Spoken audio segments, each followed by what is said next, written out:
detectar, accionar, protegiendo la sociedad digital a través de las telecomunicaciones, organizado por el ICES, el Instituto Superior Espíritu Santo, auspiciado por el SPEM y la red Innova. Muchísimas gracias por estar presente. Avisamos que este evento se está transmitiendo por streaming por el canal de YouTube de nuestra institución. Bienvenidos entonces a esta iniciativa que se enmarca en la experiencia exitosa de haber realizado 2 foros internacionales sobre seguridad informática y ciberseguridad en junio y septiembre de 2023, conjuntamente con el Servicio Provincial de Enseñanza Privada de Misiones y la red de Escuelas Innova, llegando a un público aproximadamente de 1.200 participantes de toda la provincia. Docentes, estudiantes, padres, profesionales, personal de las fuerzas de seguridad, ciudadanía en general, sean todos bienvenidos. Disertantes de prestigiosa trayectoria profesional académica nos acompañaron de Chile, Paraguay y de Argentina en las ediciones anteriores. Compartieron experiencias y brindaron recomendaciones específicas para promover la formación y así poder prevenir, detectar y accionar ante incidentes de seguridad de la información y de la ciberseguridad a través de un entorno de colaboración pública y privada. A continuación, observaremos atentamente un video institucional que resume lo acontecido en las ediciones anteriores de este foro.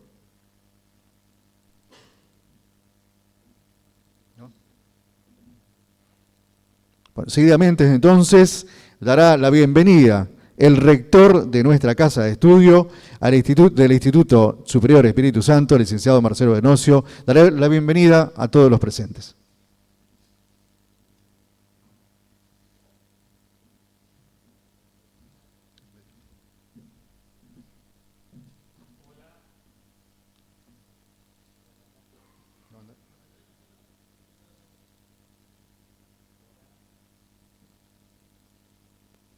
Puede pasar también, ¿no? Hola, hola. Bueno, hola, buenos días.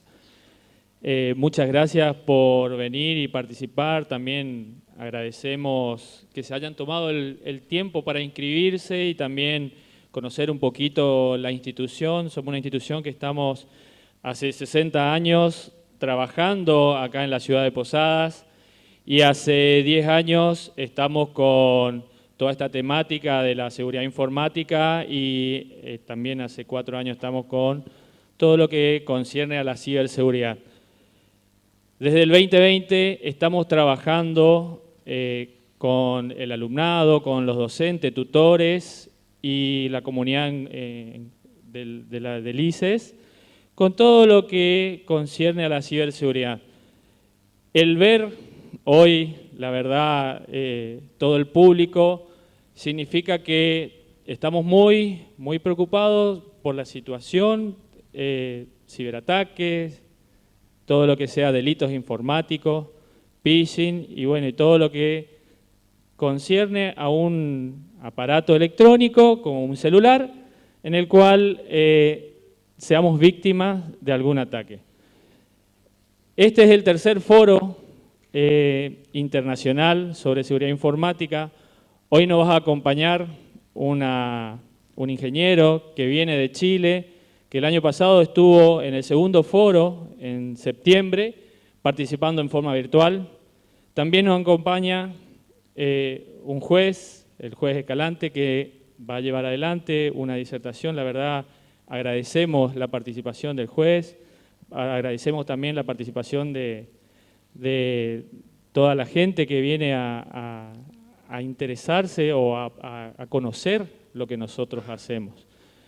Nosotros, desde el 2020, como le dije, arrancamos con esta idea de poder llevar adelante y conocer lo que nosotros hacemos.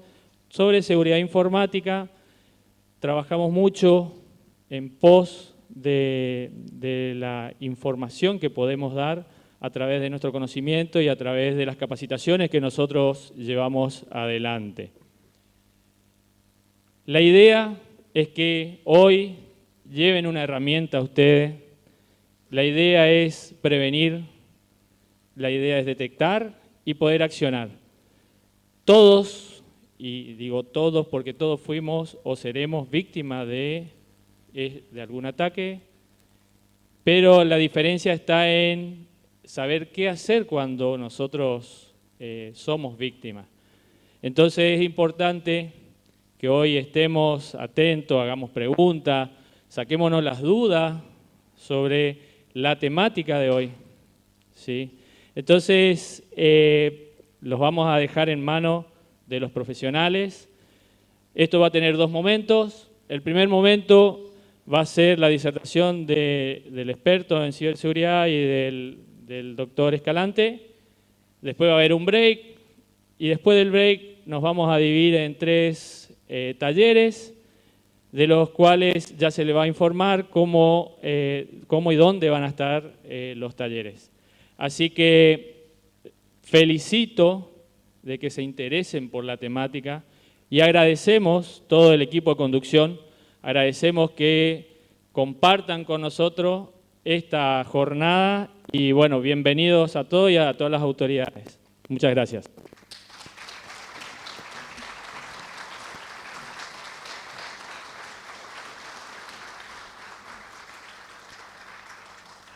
En un mundo cada vez más digitalizado, la seguridad informática y la ciberseguridad son temas de vital importancia. El incremento de la conectividad y el uso generalizado de la tecnología han transformado diversos aspectos de nuestra vida, desde el comercio hasta la educación y la salud. Sin embargo, esta creciente dependencia también conlleva riesgos y amenazas que pueden interrumpir servicios, comprometer datos y dañar reputación. Ahora me toca presentar al primer expositor, el doctor Escalante, Fernando Marcelo Adrián. Escalante es un abogado argentino con una amplia experiencia tanto en el sector privado como en el público. Ha ejercido como juez en la primera instancia en lo civil y comercial en Misiones y ha ocupado cargos directivos en la Municipalidad de Posadas. Su trayectoria incluye estudios en Derecho Empresarial y Tributario con especialización en Derecho de la Empresa. Además, ha participado activamente en jornadas, seminarios y publicaciones relacionadas con la gestión judicial y la implementación de sistemas de calidad en el ámbito jurídico. Escalante se destaca por su compromiso con la docencia universitaria, habiendo sido profesor adscripto en la Universidad de la Cuenca del Plata.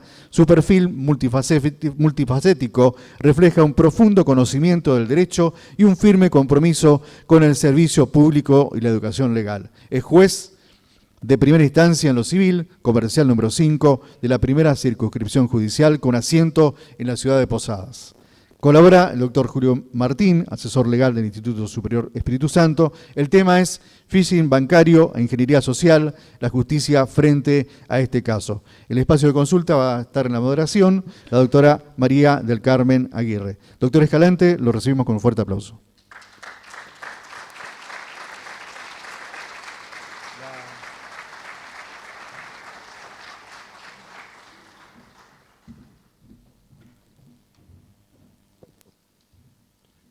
Buen día, muchas gracias por su participación, le doy la bienvenida a esta jornada. Agradezco activamente a las autoridades del Instituto por esta invitación y por permitirnos disertar unos minutos respecto de esta problemática específica que es el phishing bancario.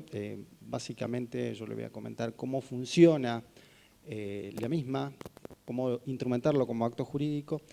Y en base a eso seguramente el ingeniero en ciberseguridad o el experto va a ser el quien podrá darle mayores detalles sobre cómo funcionan estas operatorias y lo que ustedes vinieron a escuchar. Primero, antes de avanzar con cualquier cuestión, no podemos dejar de entender que es un acto jurídico. Un acto jurídico es un acto voluntario ilícito, que tiene como fines la adquisición, modificación o extinción de relaciones o situaciones jurídicas. ¿Qué se requiere? Que sea un acto voluntario, o sea, que sea ejecutado con intención, discernimiento y libertad, que sea lícito o que se ajuste a las normas del ordenamiento jurídico y que se manifieste por un hecho exterior. ¿Qué significa esto? Que la voluntad debe ser manifestada. Esto resulta de vital importancia, ¿por qué? Porque existen distintas formas en que esta voluntad se exterioriza. Así, tenemos en cuenta que nuestro código prevé que la exteriorización de la voluntad pueda hacerse por medios escritos, orales o cualquier otro medio que asegure un conocimiento inteligible de la situación. Esto va a hacer que el acto sea válido. ¿Por qué es importante? Porque para que exista un acto jurídico y con él las consecuencias que se provocan, se necesita una voluntad manifestada. Esa manifestación puede hacerse por medio físico, en este caso podemos hablar de que existen instrumentos públicos o privados. Los instrumentos públicos son donde intervienen oficiales públicos en ejercicio de sus funciones y son otorgados con las formalidades que establece la ley. ¿Cuál es la particularidad de un instrumento público? Que hace plena fe de su contenido y por ende, hasta que no sea redarguido de falso por querella civil o criminal, va a cumplir plenamente sus efectos. Ahora bien, también tenemos instrumentos particulares. Esos instrumentos particulares pueden estar firmados o no. Si están firmados se llaman documentos privados y si no están firmados se llaman simples documentos particulares no firmados. ¿Cuál es la particularidad de estos instrumentos o documentos no firmados? Que la voluntad manifestada puede exteriorizarse de cualquier manera, por ejemplo, por registros digitales, por registros orales o audiovisuales. Aquí tiene especial relevancia tener en cuenta que para que ese acto jurídico sea válido, se cumplan los requisitos que hacen a la validez del mismo: la intención, el discernimiento y la voluntad. Esa intención puede encontrarse viciada por los supuestos en donde existe una privación temporaria de la salud, por ejemplo, el caso de las personas privadas de la razón, cuestiones de minoridad, como sea en el caso de menores de 13 años que realizan actos lícitos o menores de 10 que realizan actos ilícitos, o por cualquier otro motivo que se encuentre privados temporariamente de la razón. Por su parte, van a optar el discernimiento, el error esencial en el acto o la violencia, el error esencial en el acto o el dolo. ¿Cuándo es el error? Cuando hubo un desconocimiento, un error en el acto especialmente. Pero ese error tiene que ser esencial, tiene que afectar uno de los elementos esenciales del acto, ya sea el sujeto, el objeto. Y por su parte, el último vicio que opta la voluntad sería los que afectan la libertad, sería la violencia, tanto física como moral, que se realiza sobre el sujeto. Y esa violencia puede experimentarse mediante actos que la afecten de manera física o bien moralmente. Pero la particularidad de esto tiene que ser cercano en el tiempo, de tal manera que vicie la voluntad del sujeto. ¿Por qué estoy hablando de todo esto antes de entrar a la particularidad del vicio bancario? Porque hoy, con todo el avance de la tecnología, los medios digitales vienen a sustituir o a ampliar el universo de forma que revisten los actos jurídicos. ¿Qué significa? Que hoy el acto jurídico va a ser manifestado de manera digital. ¿Cuándo? Cuando se manifiesta por uno de los mecanismos electrónicos, por ejemplo. Y aquí nos encontramos en el caso de las plataformas de e-comercio o plataformas bancarias que se ponen a disposición de los usuarios a los fines de desarrollar determinados actos. El denominado home banking no deja de ser una plataforma a través de la cual se manifiesta un hecho externo del sujeto.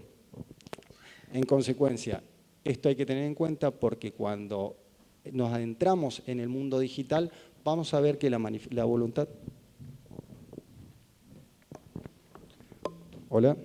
Que la voluntad expresada por uno de estos medios técnicos puede encontrarse viciada por una irrupción digital. Esa irrupción puede darse mediante la introducción de algún malware o algún PDF, algún link que llega de alguna persona conocida o desconocida, que puede permitir el ingreso a la plataforma digital y que la persona pueda perder la operatividad del mismo, y a través de esto los cibercriminales se hacen de las claves, contraseñas y realizan actos jurídicos bajo la apariencia de que fueron realizados por el sujeto al que se le atribuye. O bien también tenemos los supuestos de ingeniería social, más conocidos como phishing, donde un ciberdelincuente mediante un ardid o engaño logra persuadir psicológicamente a la víctima para que el mismo le brinde sus claves de acceso y claves de seguridad y poder operar en alguna de estas bancas o plataformas digitales en su nombre. ¿Cuál es la particularidad de esta situación? Que mediante este mecanismo de ingeniería social que denominamos phishing, ¿por qué? Porque viene de la abreviatura de dos palabras. Por un lado phishing, pesca, y por el otro lado password, phishing. ¿Qué significa? Que a través de la colocación de un anzuelo, en este caso una maniobra, un ardid o un engaño, se busca que la persona voluntariamente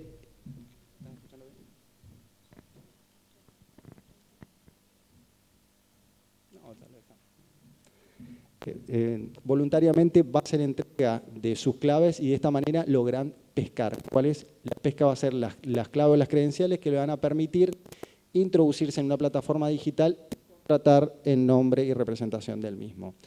Ahora, tenemos que tener en cuenta que estamos frente a la irrupción de un mundo digital donde después de la pandemia del COVID-19, gran parte de las operatorias que se realizaban de manera física ante las entidades, ya sea la compra en un comercio, sacar un préstamo en un banco, se realizaban de manera presencial. Pero en la actualidad todo esto queda desvirtuado, ya que vamos a trabajar de manera digital. Hola. Está complicado el audio hoy, me parece que nos vamos a perder de la exposición de esta manera. Bueno, entonces, con toda la irrupción de las cuestiones vinculadas al aislamiento provocado por la pandemia del COVID-19, nos encontramos ante un inminente aumento del comercio electrónico. Este comercio electrónico va a permitir que las personas, sin moverse de su casa a través de un dispositivo digital, un teléfono, una computadora, una tableta, pueda acceder a realizar operaciones o actos jurídicos. ¿Por qué? Porque todas esas operaciones no dejan de ser actos jurídicos, contratos que se celebran de manera digital. Entonces, si tenemos en cuenta que nuestro ordenamiento permite que la voluntad sea manifestada a través de medios electrónicos, la contratación a través de estos medios puede ser válida. Ahora bien, ¿qué pasa en los supuestos donde la irrupción de cibercriminales va a implicar de que se realicen actos jurídicos bajo la apariencia de que fueron realizados por el sujeto y en realidad no lo hizo? Aquí nos encontramos en los casos más comunes de phishing bancario o plataformas como Mercado Libre, donde se realizan compras a nombre de una persona que realmente no intervino en el acto. Y en estos casos puede darse casos de error o inclusive violencia sobre el sujeto, en los casos donde amenazan con que la persona está secuestrada o algo, a los fines de que puedan brindarle la documentación o transferencias de los fondos que tengan, se cometen estos denominados delitos. O sea, nos encontramos ante delitos digitales, ¿por qué? Porque la forma en que se realiza o la forma en que la voluntad se manifiesta es a través del canal digital. Ahora también hay que tener en consideración que con la reforma constitucional de 1994 se introduce dentro de nuestro ordenamiento jurídico la protección de los consumidores. A través del artículo 42, nuestro derecho recepta lo que se denomina los derechos de tercera generación, incluyendo el derecho a los consumidores. Ese derecho o microsistema consumeril viene a ser complementado por distintas normas de jerarquía inferior, como la Ley de Defensa del Consumidor, el Código Civil y Comercial, cuando regula los contratos por adhesión, los contratos de consumo o los contratos bancarios. A su vez, teniendo en cuenta que las entidades financieras se encuentran bajo el Contralor del Banco Central de la República Argentina, se han dictado una serie de comunicaciones vinculadas a la seguridad informática, teniendo en cuenta cuáles son los requisitos de seguridad que tienen que tener este tipo de plataforma u operatorias y bajo qué condiciones se pueden otorgar estos actos jurídicos. Todo este sistema viene a proteger al consumidor entendido como la parte o el eslabón más débil de la cadena, teniendo en cuenta que se encuentra frente a ellos un profesional en el rubro y que por ende se encuentra en otras condiciones de negociar. Todo esto va a permitir que en los supuestos donde exista algún tipo de actividad donde no ha intervenido la persona y se ha desarrollado por medios electrónicos y pueda ser considerado consumidor ese sujeto, vamos a trabajar o se va a trabajar específicamente con la protección normativa de la Ley de Defensa del Consumidor. Esto va a implicar una serie de consecuencias sobre el sujeto. ¿Por qué? Porque ese sujeto, al ser la parte más débil, va a tener otra condición frente al proceso y nosotros como jueces vamos a tener que brindarle las herramientas para proteger sus derechos. Entonces, teniendo en cuenta que para atribuir responsabilidad jurídica a una determinada entidad se requiere 4 presupuestos de responsabilidad civil a conocer. Una conducta antijurídica, en este caso el incumplimiento de la palabra celebrada en un contrato. Un factor de atribución que puede ser objetivo o subjetivo. Subjetivo cuando tiene en cuenta la voluntad del sujeto. Ahora, objetivo va a ser cuando depende de elementos exteriores. Generalmente lo hace a través del riesgo o vicio de la cosa. Una cosa va a ser viciosa cuando sea ineficaz para el destino que fue concebida y va a ser riesgosa cuando ponga en peligro la integridad física o patrimonial de los sujetos. Finalmente, se causa un daño. Si tenemos en cuenta que en estos supuestos de phishing bancario, entendido porque por cualquier ardito engaño a través del cual se hayan obtenido las claves o herramientas digitales para poder acceder a las cuentas de estos consumidores, vamos a ver que es el propio banco el que pone a disposición del consumidor su plataforma, no es que el consumidor la crea. El banco la crea y la pone a disposición de los mismos.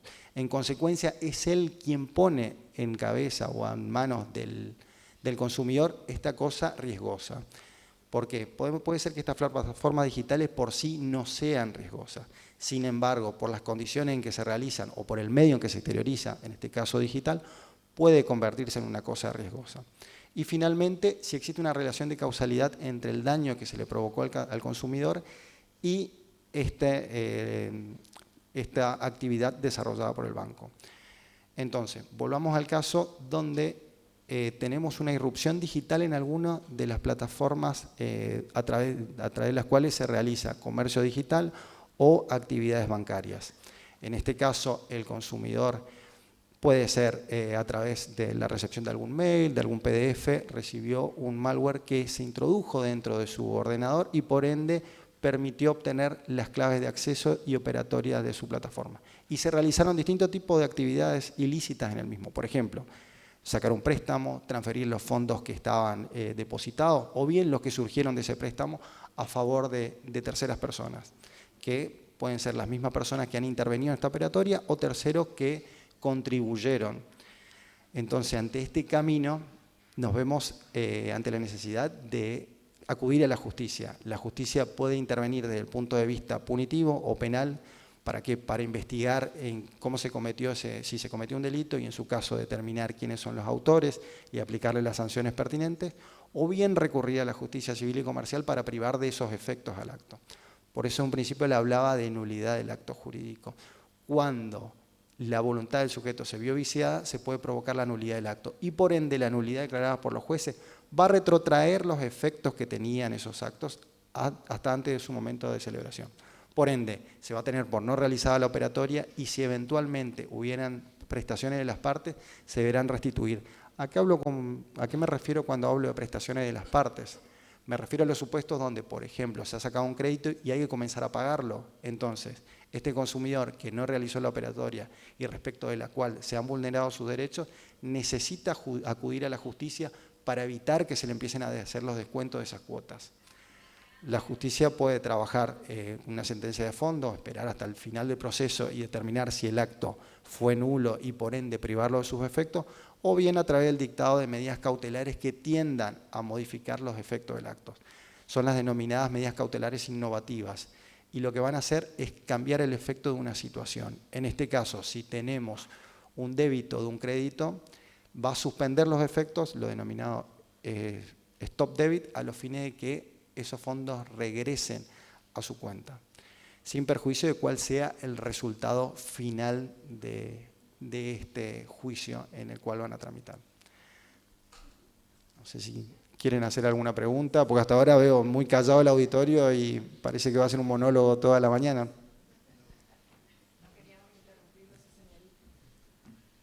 Buenos días a todos.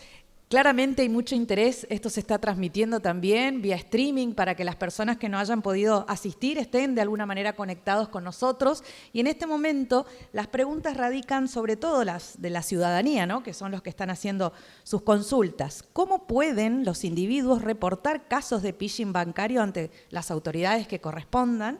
Y en este sentido también, ¿qué desafíos enfrenta la justicia como sistema para la persecución y condena de estos delincuentes cibernéticos involucrados, en particular respecto del phishing bancario? Bueno, especialmente, acá creo que lo mencioné, tenemos dos caminos: recurrir a la justicia penal punitiva o bien a la justicia civil para privar de los efectos a estos actos. Entonces, teniendo en cuenta cómo funciona el sistema penal en nuestra provincia, donde la boca de ingreso de cualquier denuncia es la Fiscalía, o bien la delegación de esas funciones a través de la policía administrativa, que funciona como policía judicial en este caso, se puede ir ante el fiscal de turno y denunciar esta situación, este delito, o bien ante la policía de la provincia y efectuar la denuncia para que se realice la investigación. Específicamente en la provincia de Misiones tenemos un área especializada en cibercrimen, donde se pueden reportar este tipo de denuncias y van a iniciar el proceso punitivo, que una vez que se realice la investigación desde el punto de vista penal o policial, el sumario preventivo, lo van a elevar ante un juez para que continúe la causa e investigue. Bien. ¿Cuáles son los desafíos? Sí. Y los desafíos son muy importantes desde el punto. Bueno, y me estaba olvidando de la parte civil. O la otra opción que tiene es recurrir a la parte civil para privar de los efectos al acto. La acción es la acción de nulidad de acto jurídico y con lo que va a buscar es privar de los efectos a ese acto. A su vez puede ir acompañado de alguna medida cautelar para suspender los efectos momentáneamente mientras el juez investigue y llega a una resolución definitiva. Doctor, ¿y los desafíos, especialmente en materia probatoria? Es muy importante que este tipo de actos va a requerir una prueba específica, una prueba pericial vinculada con la informática. Entonces, esta carrera que estamos investigando o que ustedes están desarrollando va a tener mucha injerencia en este tipo de investigaciones. ¿Por qué? Porque nuestra prueba va a estar dirigida a si hubo vulneración de los servidores, si eventualmente se trabajó con determinada computadora o puntos IP, a los fines de determinar si pudo haber sido la persona quien desarrolló esa actividad o bien otra. A su vez, si se cumplen con las normativas vinculadas dictadas por el Banco Central a los fines del cumplimiento de las medidas de ciberseguridad que tienen que tener estas plataformas. En ese sentido, contarle también a los asistentes que la presencia de su señoría hoy aquí no ha sido casual ni aleatoria, sino que hemos recurrido a él para que sea gentil y pueda estar con todos nosotros hoy, teniendo en cuenta que él ha puesto su mirada y ha observado en nuestra institución, a una institución que realmente está preparando profesionales específicos y que dentro de su plantel docente cuenta con expertos para que puedan justamente peritar, que es lo que su señoría acaba de mencionar, y por eso también queremos contarle y agradecerle a él en particular por esta cuestión. La otra consulta hace referencia a lo siguiente, doctor. Mirando el convenio de Budapest, que permite la coordinación internacional y de acuerdo a su experiencia claramente, ¿qué cambios legislativos podrían agilizar o potenciar el combate y la persecución de estos delitos, sabiendo que muchos, más del 99%, son de origen internacional? Sí, aquí tenemos que tener en cuenta los convenios internacionales celebrados, pero sí vamos a necesitar una recepción normativa interna. Yo creo que eso lo va a poder hablar más el profesor, quien ha contribuido en la sanción de la norma de ciberseguridad que rige en Chile. Creo que podríamos delegarle esa pregunta cuando llegue él. Sin embargo, hoy nosotros, al no tener una normativa interna específica, tenemos que regirnos por los convenios internacionales y por la poca normativa dictada en ese sentido. Específicamente, tiene mucha injerencia las resoluciones que dicta o las comunicaciones que dicta el Banco Central respecto a la ciberseguridad bancaria. ¿Y nuestra provincia, doctor, en qué sentido está marcando la diferencia para poder finalmente estar al frente del combate, no?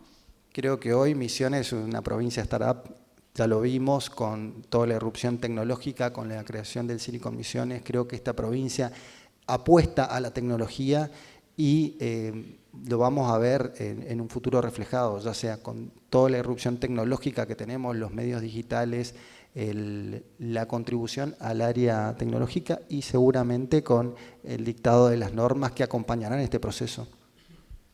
Ahora le podemos dar también la oportunidad a los presentes, si quisieran realizarle alguna consulta puntual pertinente a la temática, al doctor, y si no, pasaríamos, ¿hay alguien ahí? Por favor, si pueden acercar el micrófono inalámbrico.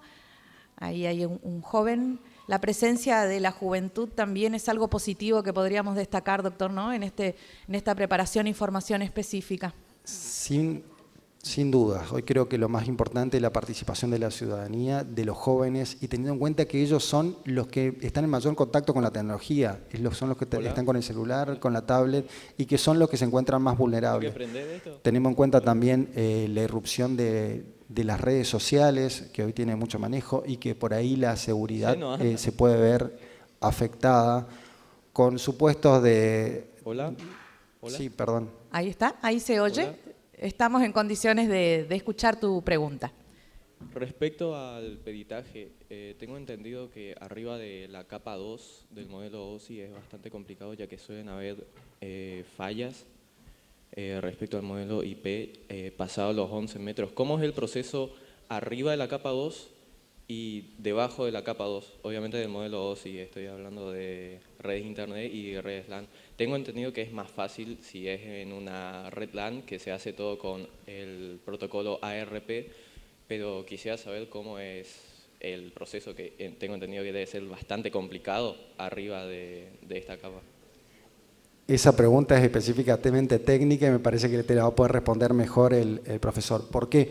Porque nosotros, como Poder Judicial, recurrimos a los peritos en informática para que ellos nos brinden este conocimiento. ¿Por qué? Porque nosotros, por más conocimiento vasto que tengamos, no conocemos del todo las materias. Entonces, nos vemos apoyados en distintos auxiliares de justicia o peritos en informática, en medicina, en psicología, que nos brindan su conocimiento para que nosotros veamos. Nosotros lo que hacemos es plantear puntos de pericia para detener o entender o tratar de dilucidar una cuestión. Y son los expertos los que nos brindan ese conocimiento específico para poder resolver una causa. Entonces, me parece que el profesor va a ser el más indicado para contestarte esta pregunta, respecto específicamente del peritaje. Como mencionaba hace un momento, el juzgado del doctor Escalante es quien recurre a nuestra institución justamente para solicitar estos aportes de expertos para que puedan resolver cuestiones como estas. Aquí adelante hay una pregunta y sería la de allí atrás, la última, para redondear entonces. Hola. Debatiendo nosotros, justamente consultamos debido a las grandes estafas que hay más acá en Posadas, cuando uno recurre a la comisaría, ¿no es cierto? Pongamos así.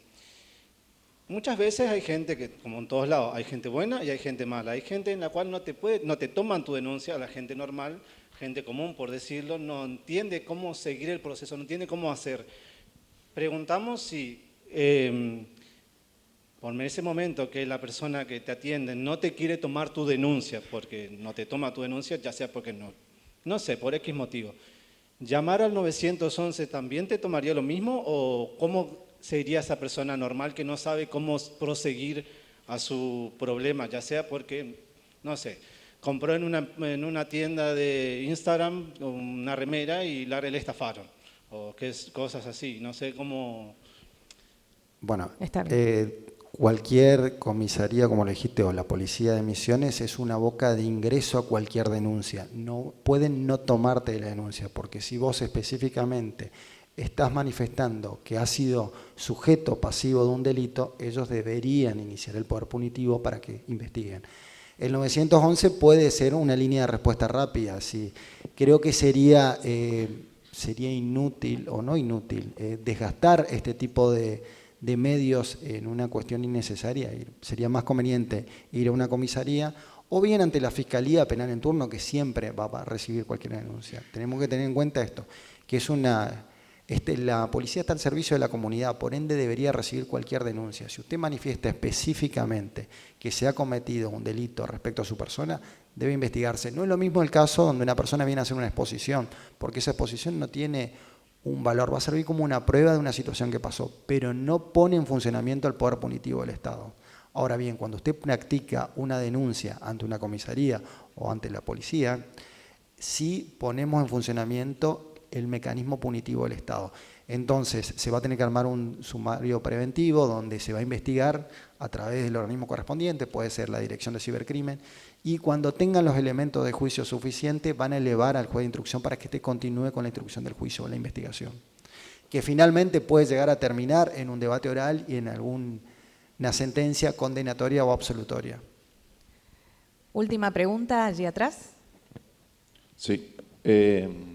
Mi pregunta es la siguiente. En el hipotético caso que descubra que tenga el celular con un email duplicado, digamos, uno original y uno que no corresponda a la caja del fabricante, y tenga alguna prueba como que me estén espiando a través de la cámara, ¿cuál sería el trámite del proceso legal, digamos, para peritar? ¿A quién tendría que recurrir yo para verificar esto?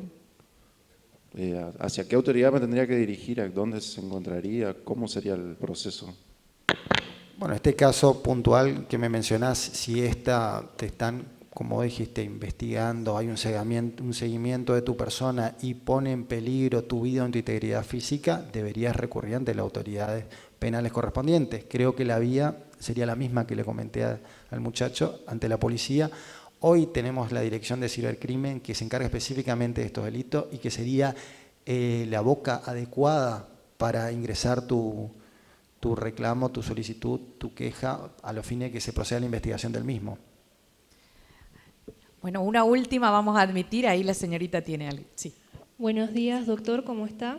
Yo tengo una mínima pregunta que es, ¿cuáles son los puntos de pericia más comunes o frecuentes en estos casos que usted recomienda a las partes en este proceso?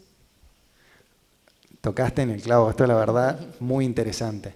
Sí, los puntos de pericia específicamente, si se cumplen con la normativa de seguridad del Banco Central, eso al momento en que el perito va a requerir cuál es la información, cuáles son los elementos de la plataforma que tiene en funcionamiento, ya sea este organismo de comercio o bancario, si cumple con la normativa y en su totalidad o respecto a cuáles, porque muchas veces lo hacen de manera mínima, entonces ver cuáles no lo cumple. Segundo, si eventualmente hubo una irrupción en el sistema o no, y si se trabajó a través del sistema con las claves del usuario o se cambiaron las mismas, clave ni token, tarjeta de coordenadas, lo que funcione en el futuro.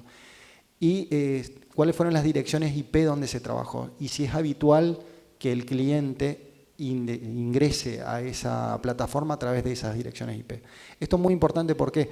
Porque puede ser que la operación se realizó desde Ushuaia y vos no tenés constancia de haber salido, o si se realizó fuera del país.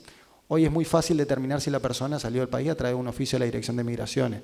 Y si tu operatoria tuvo lugar desde Ucrania, vas a decir, bueno, acá evidentemente pasó algo, no fue la persona la que intervino, y va a ser más fácil para nosotros resolver la cuestión. La División de Cibercrimen que mencionaba recién el doctor es parte del foro desde el día 1. Las autoridades de nuestra institución han convocado a justamente sus líderes, sus referentes, para que diserten en las ediciones anteriores y siguen asistiendo a este foro de manera permanente. En este sentido, doctor, redondear el espacio de preguntas y para que usted pueda pasar a la parte final de su disertación. Muchas gracias. Bueno, no voy a agradecer la pregunta de esta muchacha. La verdad que fue muy importante porque muchas veces los procesos dependen de la prueba. Y teniendo en cuenta que la prueba pericial informática va a ser la base respecto a la cual se va a resolver el proceso, los abogados o la persona que lo represente tienen que tener en cuenta específicamente cuáles van a ser los puntos indicados para llevar al conocimiento del juez. Entonces, no cualquier punto es relevante. Más cuando se dan los casos de que es la persona quien reconoce voluntariamente que entregó sus claves, ya sea sus claves o sus medidas de seguridad, por cualquier situación. Generalmente el phishing consiste en esto, a través de mecanismos de ingeniería social, estas personas intervienen psicológicamente respecto del sujeto y logran convencerlo para que éste entregue voluntariamente sus claves. Entonces, aquí lo importante, vamos a ver en estos puntos de pericia, si fueron entregadas voluntariamente, si se cambiaron, en qué fecha se cambiaron, cuáles fueron la dirección o la ubicación del IP de donde se realizaron estas operatorias, a dónde fue a parar ese dinero, si fueron transferidos a cuentas bancarias pertenecientes al propio usuario o terceras personas, dónde están ubicadas estas, si fueron retiradas y en qué lugar fueron retiradas la suma de dinero. Yo creo que todo esto es importante y es un dato muy específico a tener en cuenta al momento de plantear cualquier acción judicial. Y bueno, para ir redondeando, le agradezco, espero haber llegado a satisfacer las necesidades que los trajeron a este curso. Desde el punto de vista que me toca, si bien hubieron muchas preguntas desde el punto de vista penal o punitivo, que no es mi competencia, pero sí la conozco, no dejo de ser abogado y estudiar estos temas, pero no es mi materia específica. Yo le vine a hablar de cómo funciona en el ámbito civil y cómo privarle de efectos a los actos a los fines de no perjudicar a los usuarios. Bueno, doctor, así que muchas gracias. Muchas gracias a usted, muchas gracias por participar en este tercer foro de seguridad informática y ciberseguridad.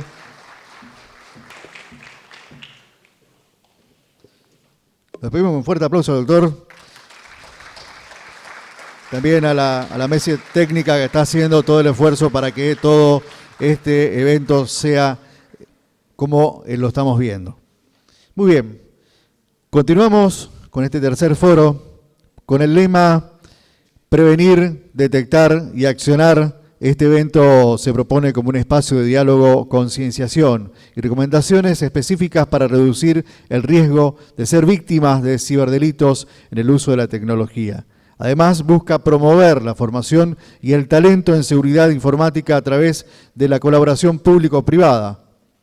El ingeniero, me toca presentarlo ahora, el ingeniero Claudio Reyes Holguín. Él es especialista con más de 15 años de experiencia en el desarrollo de proyectos de ciberseguridad, pentesting y evaluaciones de seguridad. Es socio fundador en EcoFrame. Es miembro de la Mesa para la Ciberseguridad de la Cámara del Senado de la República de Chile, como iniciativa de la Comisión Desafíos del Futuro de la Cámara del Senado. Es fundador del Centro de Estudio en Ciberseguridad e Investigación en Defensa, CECID. Claudio actualmente es gerente general de la empresa EAR Green Service, la que busca reducir la huella de carbono en las operaciones aeroportuarias de Latinoamérica. Continúa como docente en el área de capacitación de la Universidad de Santiago de Chile, como profesor de los cursos de pentesting y de preparación de campañas de Red Team para los diplomados de Red Team y Red Team Avanzado. Colabora el licenciado Daniel Gager.